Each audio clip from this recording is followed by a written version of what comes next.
Hello mathematicians and welcome to day 2 of Trig.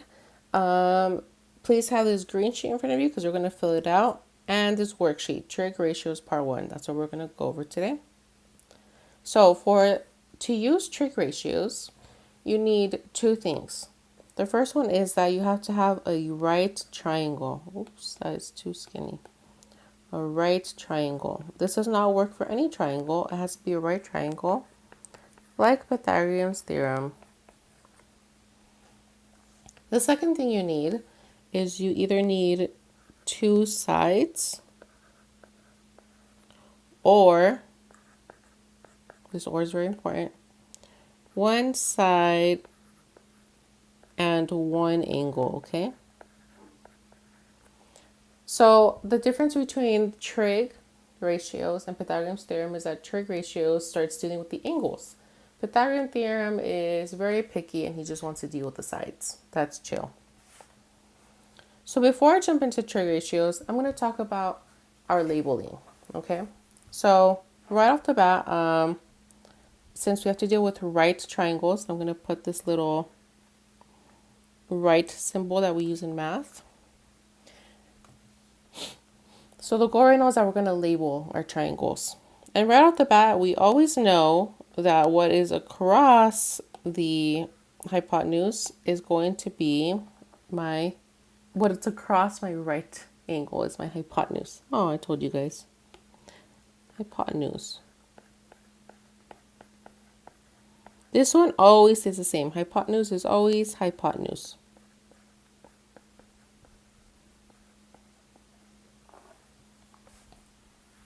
Now, we have two different sides that we need to label. This one's different. We don't label it just leg, or A and B, okay? So since we're dealing with angles, we're going to label them according to where they are with the angle. So pretend we're dealing with this angle down here, okay? So we're going to look at the first triangle.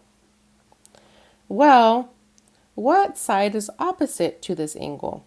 Well, to figure out what's opposite to it, let me change colors. I'm going to go bloop. So you just draw a line. So that means that this side is going to be called opposite, because it is opposite to the angle we're looking at, okay? So you see how we have to label it according to the angle we're looking at? Now the next term we have to use is adjacent. Oh, I cannot use green because the worksheet's green. Remember that adjacent means next to. It's something that they share a wall. So since right here is my angle, and this is technically our wall that we're talking about, then this side has to be called adjacent.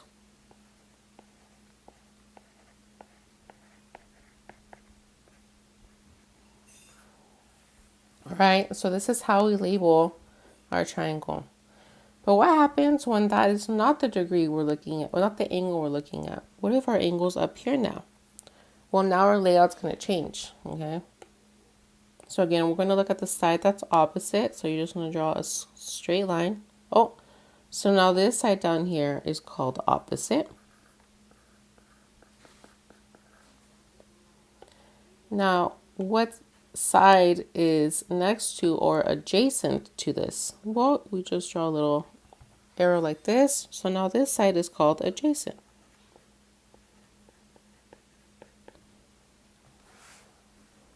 I know it's a little bit confusing, but it's confusing because we're not applying it yet, okay?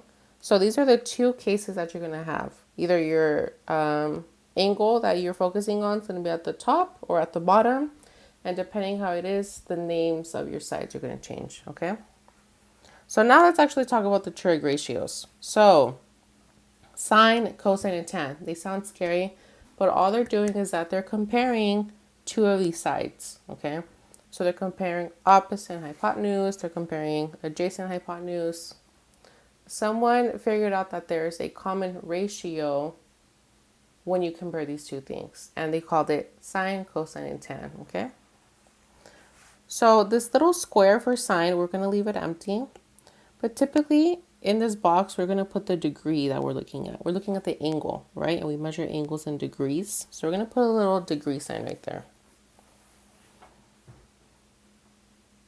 Now, sine compares, let's see, what color is my opposite? It compares opposite, so the side that is opposite, to hypotenuse.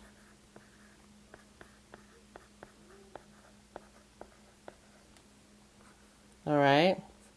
Cosine, again, inside this little box, we're going to put in our angle, which we measure in degrees. So I'm going to put a degree sign. Cosine compares adjacent to hypotenuse.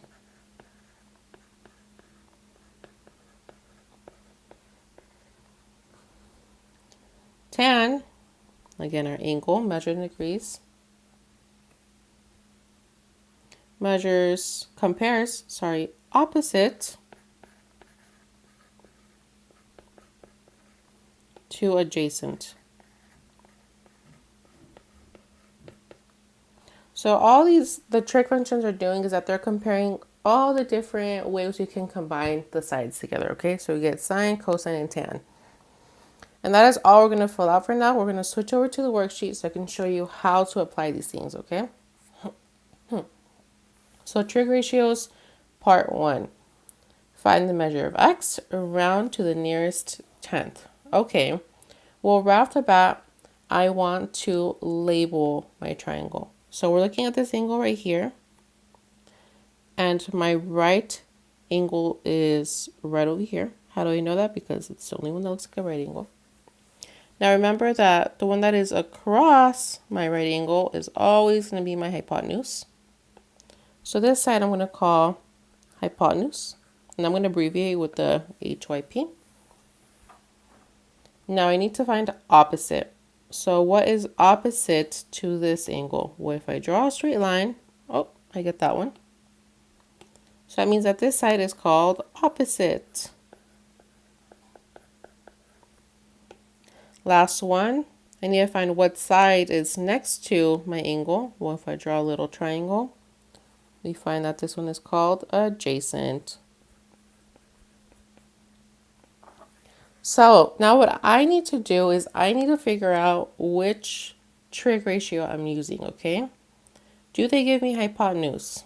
Yes, they do. So I know I'm going to be using hypotenuse, okay?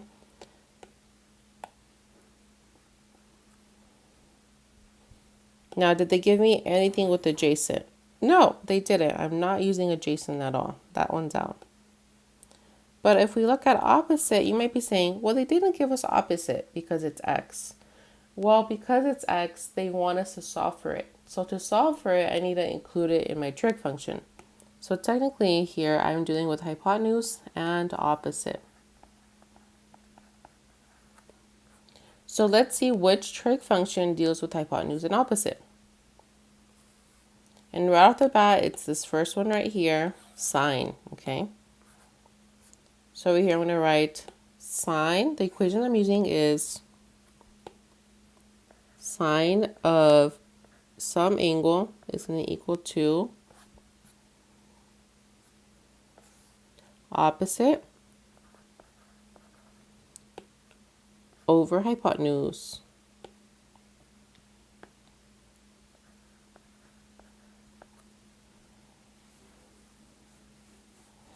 Okay, so now I'm going to do some math, okay? So now I'm going to plug in my things. So I have sine. So now what is my angle? My angle is 17 degrees. Sine of 17 degrees equals my opposite, which in this case is x. That's what I'm going to be solving for. Over my hypotenuse, which is 9.3.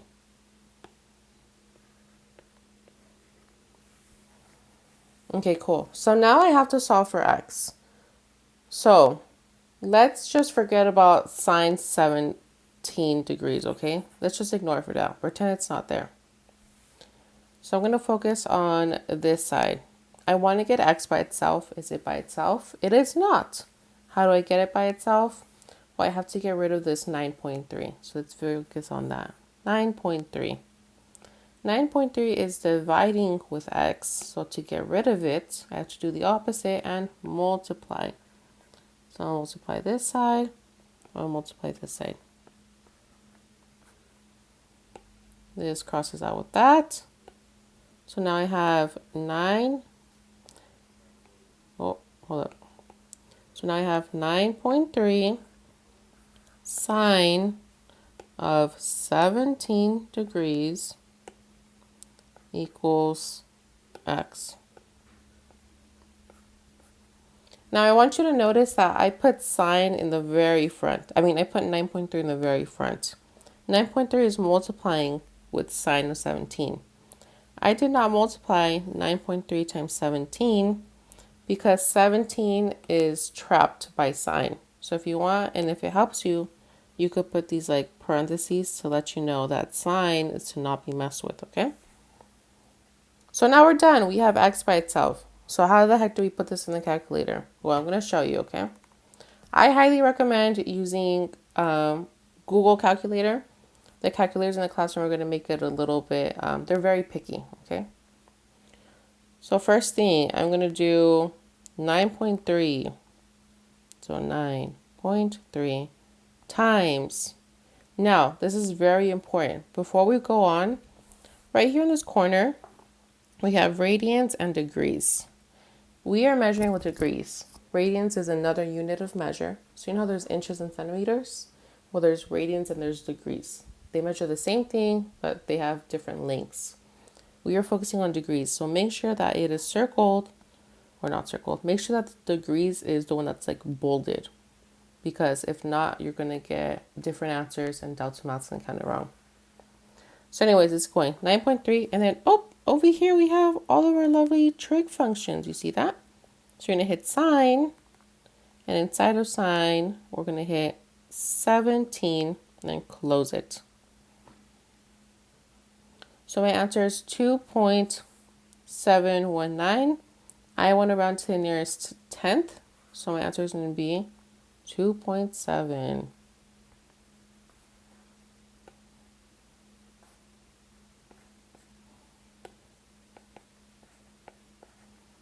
So maybe over here, you could write 2.7.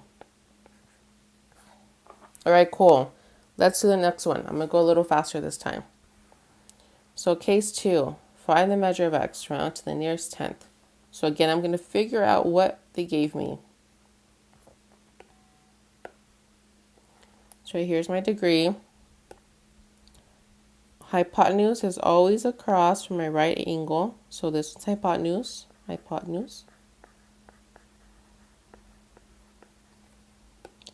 And across from my degree is going to be opposite.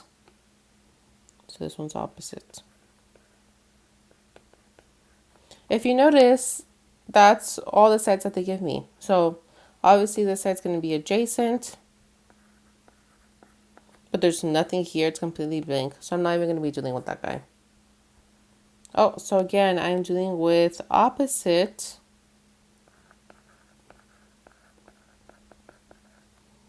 And hypotenuse. So sine is the one that deals with opposite and hypotenuse. So that's what I'm going to be using. So the equation is sine of some angle equals opposite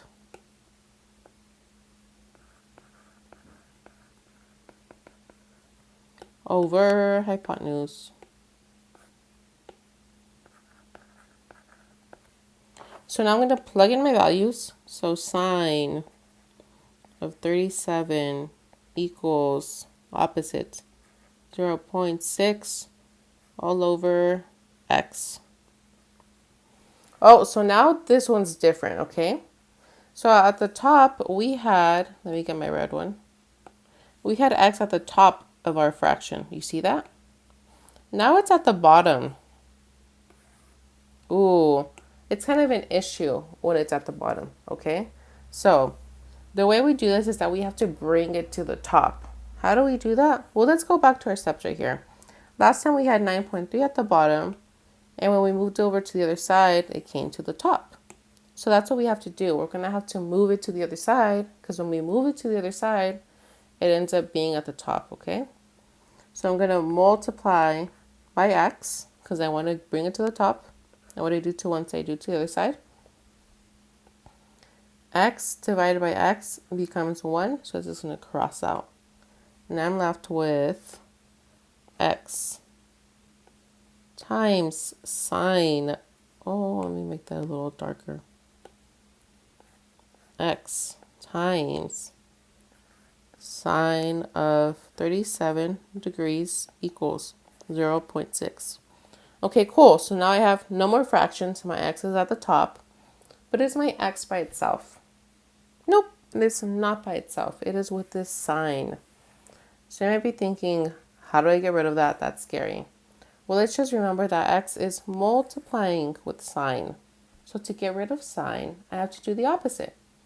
The opposite of multiplying is dividing. So I'm going to divide the whole thing by itself, sine of 37. I'm not just going to divide by sine or 37. Sine and 37 are together. Remember, it's like a package deal. And what I do to one side, I do to the other side. Anything by itself becomes 1, so I'm going to cross that out.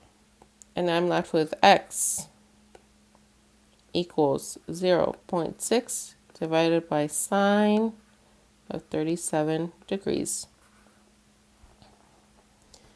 So now comes my calculator. So again, make sure this is on degrees. So 0.6 divided by sine of 37, close my parentheses, and I get that. Now, if I round to the nearest tenth, that 9 is going to bump up the other 9 to a 10. So my answer is going to be 1. X equals 1. So my answer here, I get 1. So right here we had two different cases, right? The first case was our missing angle. Missing angle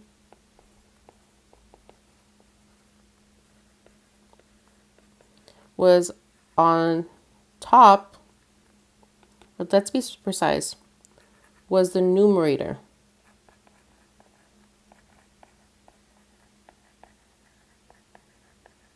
So going back to some fraction talk, if you have a fraction, the top number of the fraction is called the numerator, and the bottom one is called the denominator. So in this case, our missing angle is the numerator. In this bottom case, our missing angle, it wasn't an angle, it was a side. Oh my God. Missing side was the denominator.